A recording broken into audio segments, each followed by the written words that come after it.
Good morning. It actually is morning. It's 11:42 up there, and down here it is 10:42. Strange week. We got a holiday in the middle of the week for you guys, when it's usually us that has the holiday.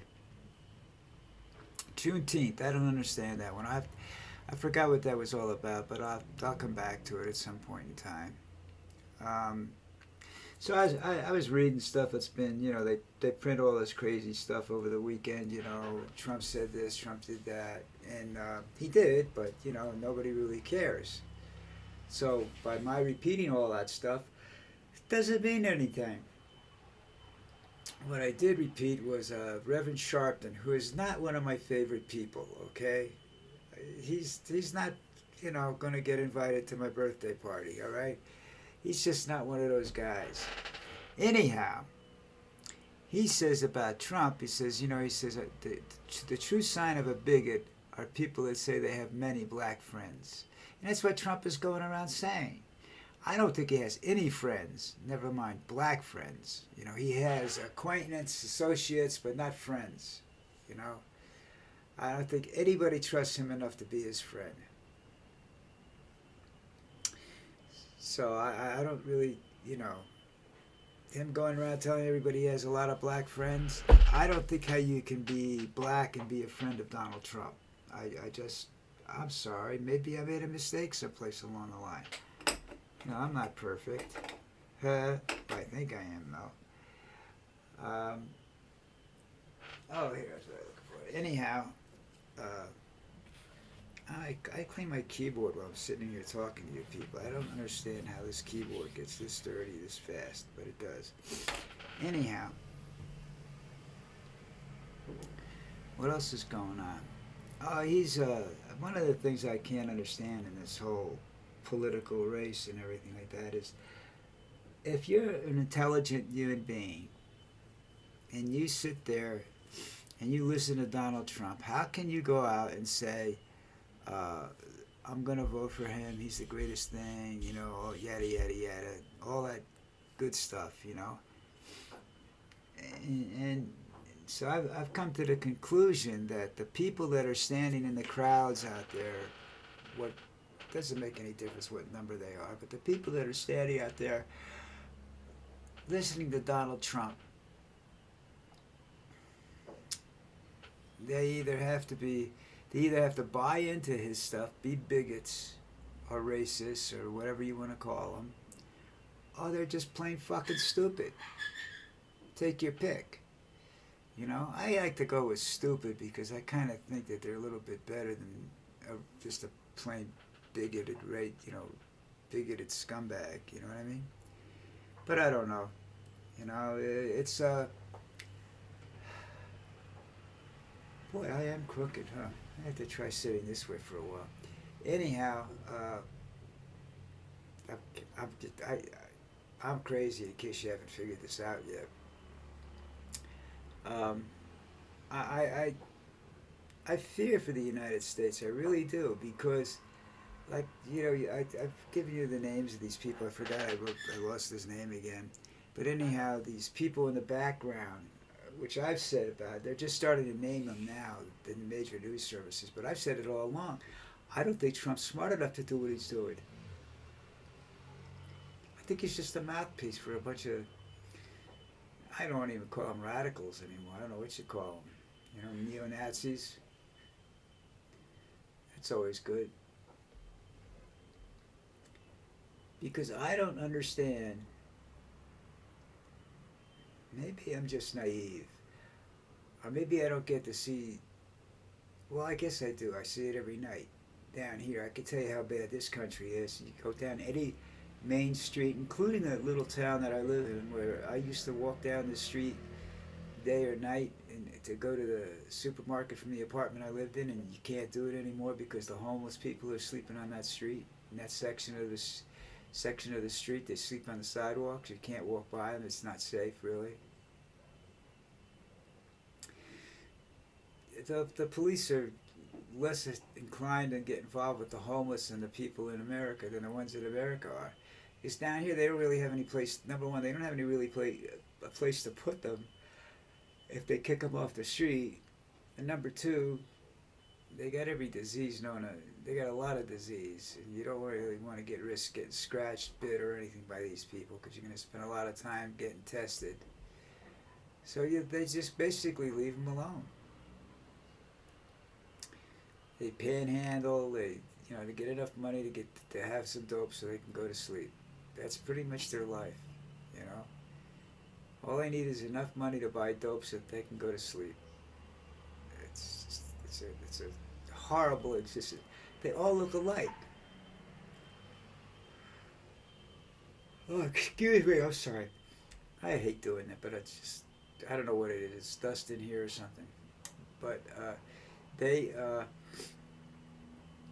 they all appear somewhat alike. They're very, very dark skin, very, very dark skin, but not black, just like leathery skin. You know, just looks like leather.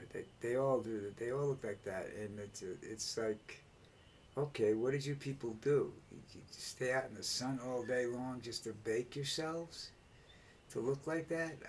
I don't know. I mean, I always see them sleeping under trees and everything like that. Trying to get out of the sun. So I don't understand how they got to look that way, but it's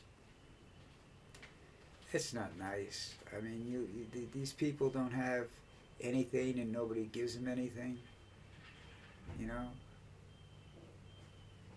Don't get me wrong. Some of these guys set up camp, and it looks like looks better than my house, but most of them don't have that. But you gotta fight for everything down there. I mean, if you got a lot of good stuff, somebody's gonna take it from you eventually. If not the cops, then somebody else. One of your friends. I don't know whether these guys that have all that stuff are dealers. I don't know. But I do know that there is. I mean, it's just. I don't know whether they're black people or not. I really can't tell. I mean, their skin is so leathery. It's so tan. I can't tell whether they're white people that just spent entirely too much time out there. Because I remember in Morris County there used to be a lady they called the Mud Lady. She was a model, and something happened. Her mind snapped, and she ended up out on the street. And she was that color. She was that brown, leathery look, and she did that to herself with makeup. She at one point in time you can tell that at one point in time she was a beautiful woman, and then just shit happened, man. And that's just how close it is for all of us guys. Shit can happen at any minute. That's why you have to watch out. Oh, here's an article that just popped up from Rolling Stone. Law enforcement sources and grieving families allege that the social media giant Snapchat has helped fuel a teen overdose epidemic across the country. Well, I don't know about overdose, but I mean, an addiction habit, they probably have some contributing factors too. But you do overdose, you're actually getting people to commit suicide. Take more of this stuff, it's good, or mix it with fentanyl, and you just get so high you'll be fine. I don't know. Again, I don't blame all the social media sites. I blame something else altogether, and I don't know what exactly it is, but it just appears that the ability to think is leaving us. The ability to reason and think logically. And when you can't do that, you get frustrated. I mean, when you look at a situation, at a homeless person, you say, how can they get homeless? Well, there's various reasons,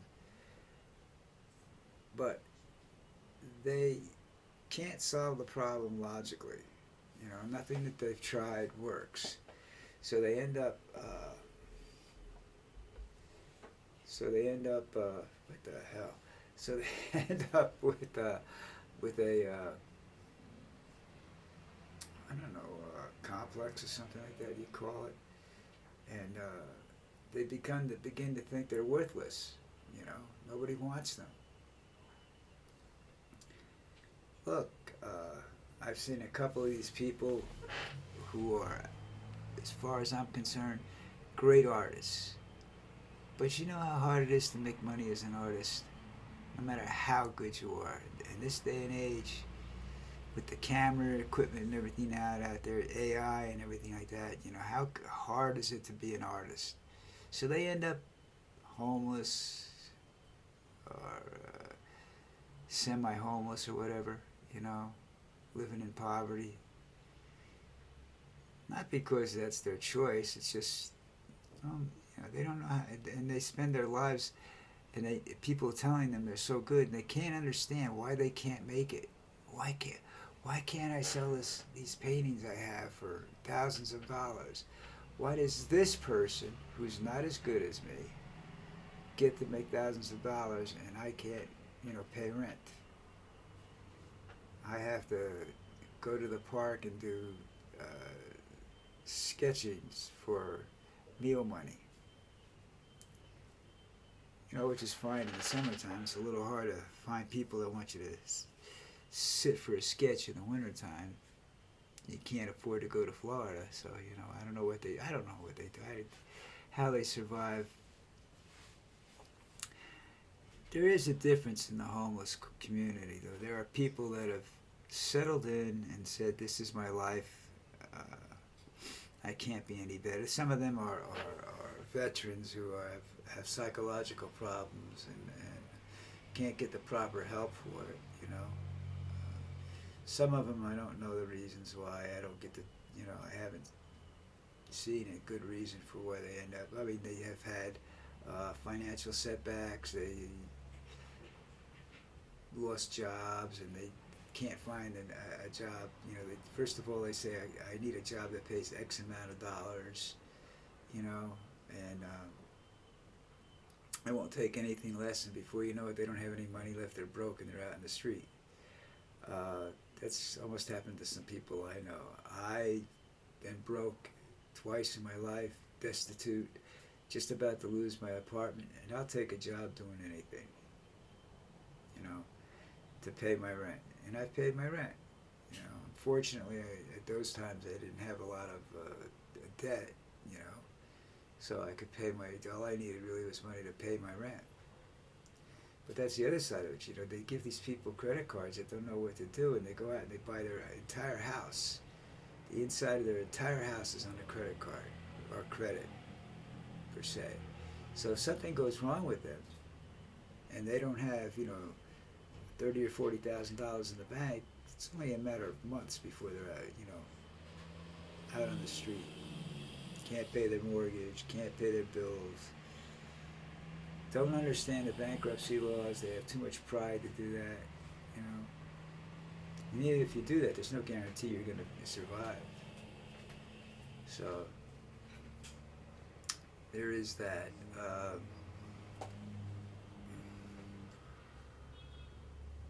What else is going on? Oh, I'm doing some artwork now. I'm doing a piece right now. This is the thing I'm working on right now. Probably going to turn it into a clock, you know, which I've done with some other pieces. Someday I might show you all of it. You know, I don't know. Let's see. All right, it's Monday. Ooh. Try to keep your sanity. It's hard in this day and age, you know. That's the other reason let me just for a second talk some more, that people end up homeless or end up not being able to find work, and it's the outside pressures, and they feel the pressure and the pressure to be better than the next guy, the pressure to be more successful or as successful as the next guy. I've never had the desire to be rich. I was born rich. I saw how my family couldn't handle it when they lost all their money, so I had no desire to be rich. You know, I've lost all my money twice. Like I said, I've made comebacks. Trump's going to try and take everything from me if he gets elected, you know. And it's probably a good thing I'm 78 years old, because if I was as young as 60, I'd probably go hunt him down and put a bullet in the back of his head. But I'd get shot long before I got there. But anyhow, everybody, I can go on and on about the situation, which is just, it's pathetic, and I don't have a cure for it. All right. I studied sociology and stuff in college and whatnot, and there's no cure for what ails the human race right now. Some people say it's God. Nah, God got a lot of these people in trouble in the first place. Churches got these people in trouble in the first place. Tell them to pray and everything will be all right. Give us your money and we'll make you rich. I mean, they're like a Ponzi scam or something. It just doesn't work that way. If you want to, the biggest problem to surviving in the world is being able to take less than you're used to. If you're up here and all of a sudden your economic situation is down here, you've got to be able to start all over again. You've got to be able to survive down here. Don't look for jobs up here. First of all, survive down here. And that doesn't mean panhandling on the street. That means finding some sort of job. All right? And then pay your bills slowly. Get out of that, See if you can get out of that mess and start your way back up again. But it doesn't always, it's not that easy. Trust me. Because a lot of people start to drink and compensate for their so-called failures in life, which really aren't failures, you're just setbacks. All right, I'm getting morbid. Time for me to go. Talk to you later. Bye.